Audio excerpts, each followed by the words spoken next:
Bagaimana cara menghadapi lingkungan tempat tinggal yang menganut kehidupan hedonisme? Yang pertama, faqidus syai' la yu'ti.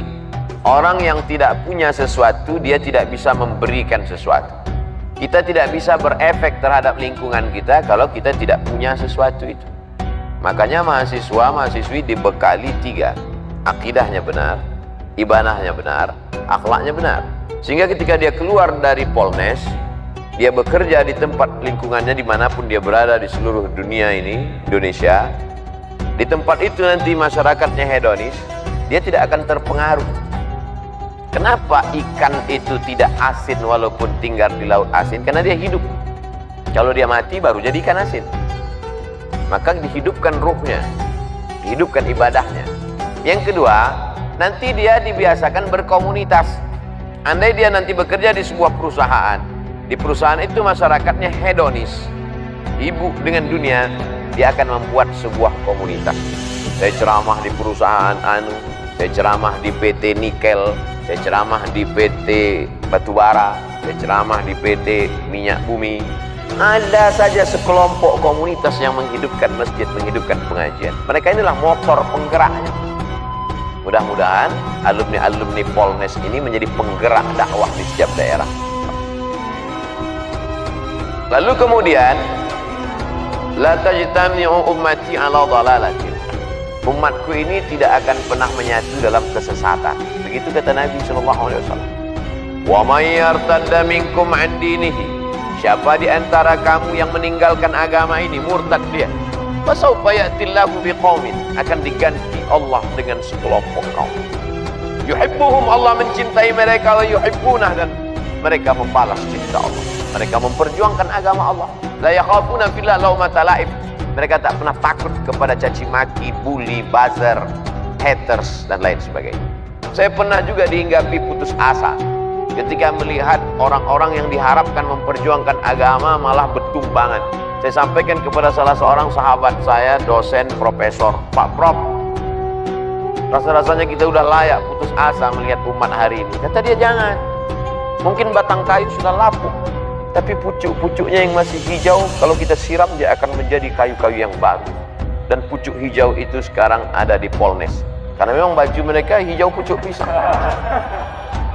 Inilah yang akan memperjuangkan, memperbaiki hedonis, tidak menjadi asketis, tapi menjadi orang-orang yang moderat, wasatiyah, insyaallah. Amin. Sebagai mahasiswa yang punya banyak sekali kegiatan kampus, bagaimana caranya tetap istiqomah kepada Allah? Ada kekeliruan cara berpikir. Dianggapnya kalau dia sibuk dengan kegiatan kampus, dia tidak beribadah. Karena yang dianggapnya ibadah itu adalah sholat duha, baca Quran, i'tikaf, ibadah. Sedangkan sibuk di kampus tidak ibadah. Padahal sejak dia dari mulai berangkat dari kampungnya sampai ke Samarinda di Polnes sampai pulang itu adalah ibadah. Man kharaja fi talabil ilmi, siapa yang keluar rumah untuk menuntut ilmu, wa huwa fi sabilillah, dia sama seperti orang berjuang fi sabilillah hatta yarji'a, sampai pulang. Tapi jangan gara-gara ini 14 semester. Kau kenapa lama kali selesai? Jihad fi sabilillah. Tak.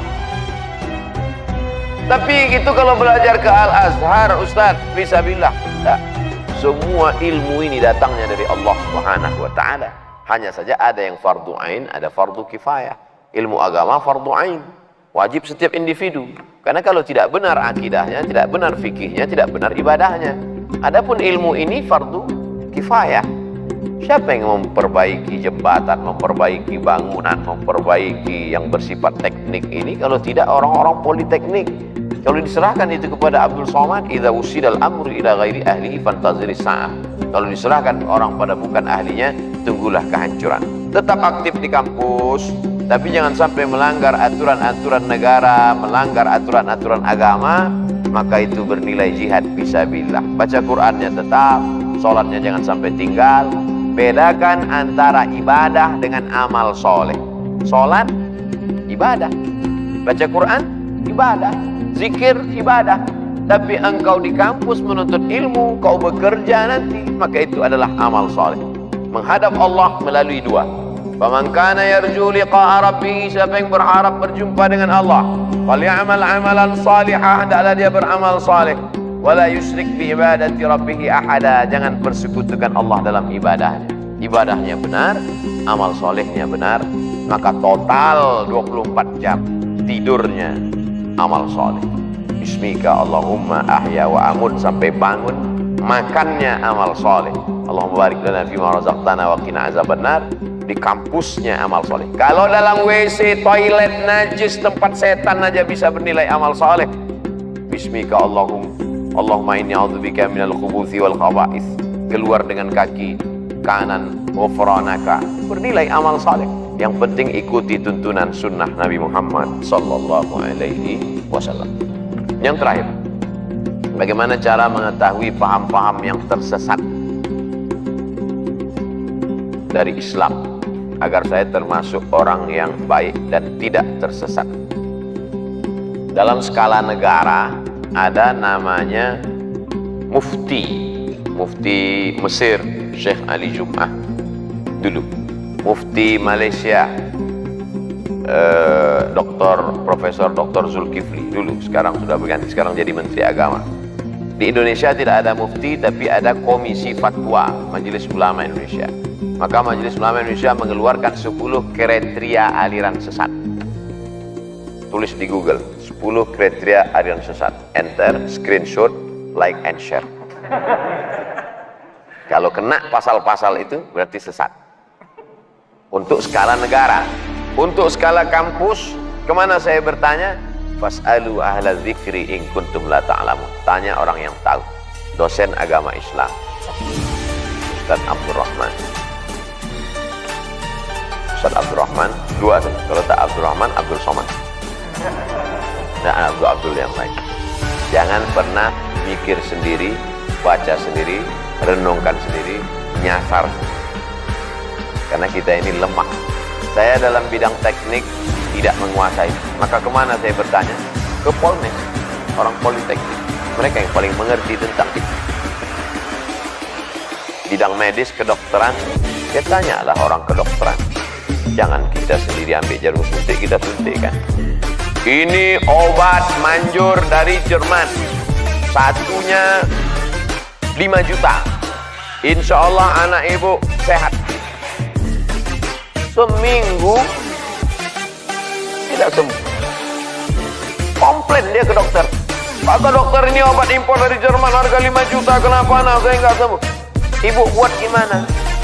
Saya masukkan ke dalam bubur, saya suapkan ke anak saya. Salah, Bu. Saya kemarin kan saya bilang masukkan ke dubur.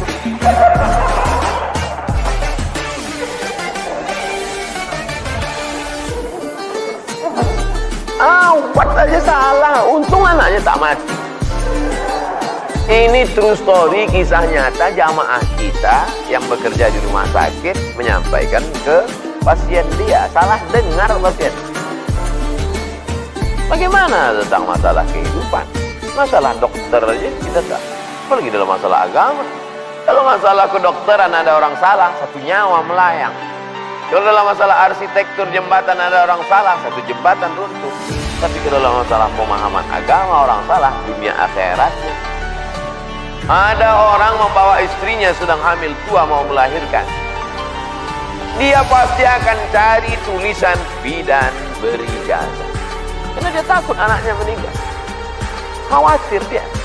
Takut dia keturunannya ini akan mati, dia tak punya pelanjut.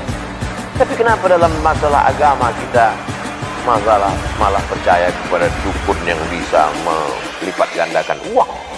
Kalau bisa dia lipat gandakan uang, ngapain dia mesti ngambil uang kita? Ini kan tidak rasional. Oleh sebab itu kita mesti kembalikan kepada yang punya ilmunya. Siapa itu? Untuk di kampus, ya dosen-dosen ilmu agama Islam. Saya kira demikian. Ala hadirin niat.